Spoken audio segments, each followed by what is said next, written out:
After months of speculation, West Virginia Senator Joe Manchin finally put out a clear statement on his future plans to run for president in 2024. Plus, the Social Security Administration just put out their thoughts on a new bill in Congress, which, if passed, would eliminate all taxation on Social Security benefits. But before we go ahead and dive into the main content of today's video, if you wouldn't mind helping me out real quickly by just giving this video a like, that just helps out with the good old YouTube algorithm, and also consider subscribing to my channel if you have not already.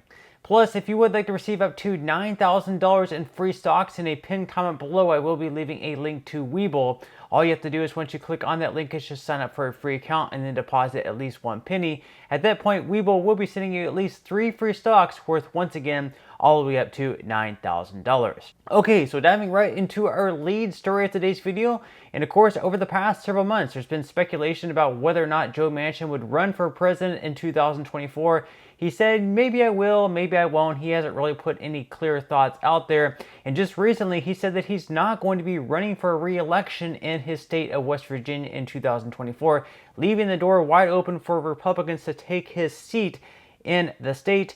And just recently, Manchin said that he would absolutely run if Biden has a health scare or Trump is convicted. We may actually get both of those. So West Virginia Senator Joe Manchin has privately been making the case for an election bid if President Joe Biden has a health scare or if former President Donald Trump is convicted of a crime. According to Fox News, Manchin has said that he can absolutely see himself running for office in 2024 if either incident were to happen. In a report from Sunday, Manchin said he believes that there is a role for him to be branded as the, quote, fiscally responsible and socially compassionate middle presidential pick. If he were to run, he would do it with using the No Labels group that has secured state ballot lines. The group set a mid-March deadline to determine what they will do for backing a, quote, unity ticket bid. So in just a couple months, we'll know who No Labels chooses. Will it be Manchin?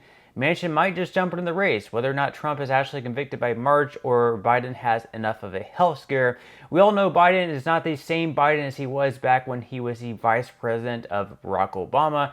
I believe he was much more mentally fit back then versus where he is now. So we'll just have to wait and see whether or not Manchin runs. But if Manchin does run, that's certainly only going to help the former president and Donald Trump's chances to win the 2024 presidential election, because once again, Manchin is more on the left, so that means that those who would more than likely vote for Biden may actually switch their vote over to Manchin, which therefore would help Trump perhaps, steal states that he might normally not win, those states that are battleground states where it really could go either way.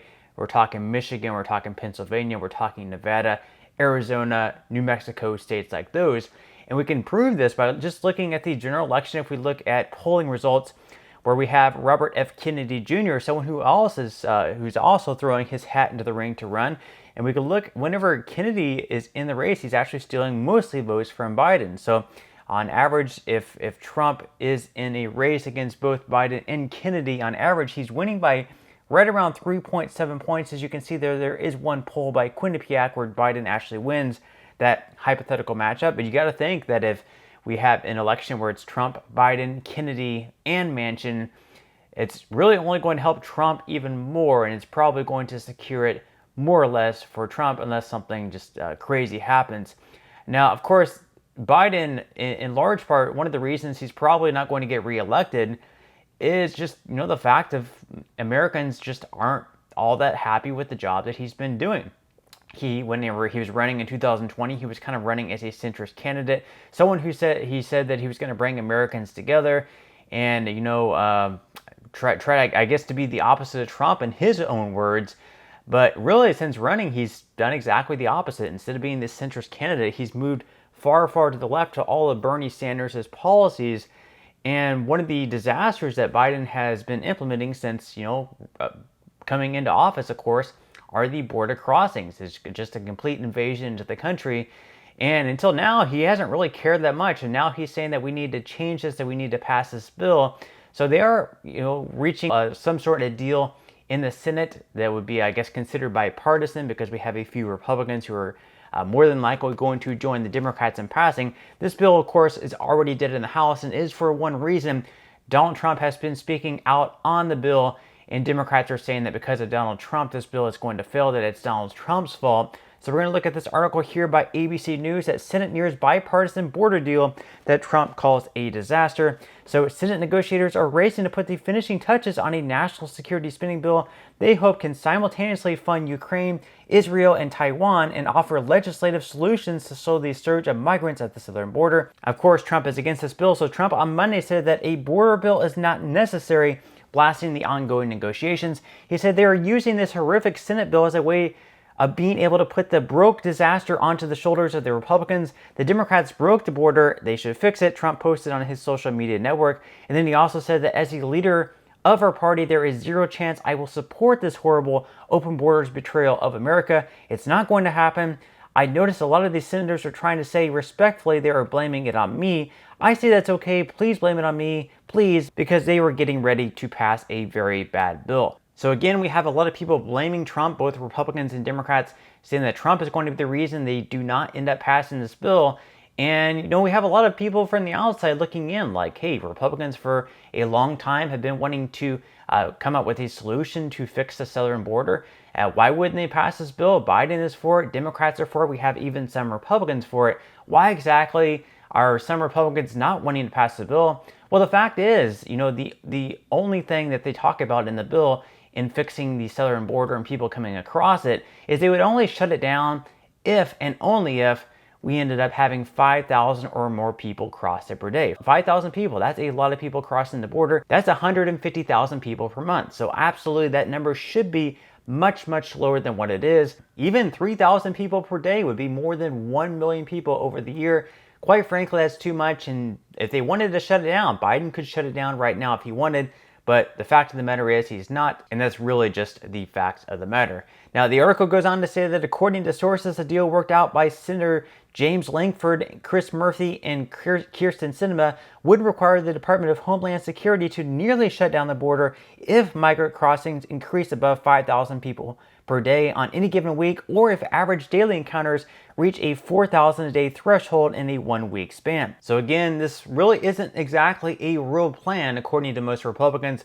What they're wanting to have pass, because right now what you can do basically if you're trying to cross into the U.S. and live here illegally, all you have to do is cross the border, throw your hands up in the air, say, surrender myself, I'm filing for asylum, I'm in danger in my country. And they will book you and they'll say, this is your court date. It's going to be 6 months from now, 1 year from now, 2 years from now. These are getting pushed back more and more every single time. And then the person can choose to show up to their court date and the judge can make a decision on whether or not their claim for asylum is actually legitimate, or if they're going to be deported, or, to the contrary to that, they could also just consider not showing up for their court date and they can just, I guess kind of hide out in that regard or come out with some other solution. So right now, a lot of Republicans are saying that they should be staying in their country, filing for asylum there, and then later on they'll have a court date, and at that point the judge can make a determination of whether or not their claim for asylum is legitimate and they can come into the country, or if their claim for asylum is not legitimate and they have to stay in their own country. So that's what Republicans think. Democrats, however, believe that people should be able to just come into this country, wait their year or two, and then whether or not they show up to court is going to be their decision. But obviously, there's a lot of pushback there. Now, in our final story of the day, of course, there is a bill right now in Congress which, if passed, would eliminate all taxation at the federal level on Social Security benefits. This is by a Democrat of Angie Craig. So, according to this article, Craig originally introduced the You Earned It, You Keep It Act in August of 2022. And then that bill was just recently reintroduced this year in 2024. And under current law, Social Security beneficiaries are taxed on up to 85% of their Social Security benefits based on measures of their total income. Of course, whenever you're working, you pay taxes on your benefits that will go into the Social Security Trust Fund. But whenever you start receiving those benefits, I'm not sure why exactly you have to pay taxes on the benefits that you're receiving. And how they would fund this is basically they would end up taxing all people in the workforce. Those earning above $250,000 per year would once again have to pay the FICA tax of 6.2 to 12.4% in the Social Security Trust Fund, whereas right now in 2024, you're only paying on the first $168,600 that you earn. And the Social Security Administration actually responded to that bill with their estimates. So in a letter to Craig, Goss said the provisions of the You Earned It, You Keep It Act would indeed extend the ability of the Old Age Survivors and Disability Insurance Program to pay scheduled benefits in full and on time for an additional 20 years. So not only would it eliminate federal taxation on Social Security benefits, but it would also extend the trust fund for another 20 years.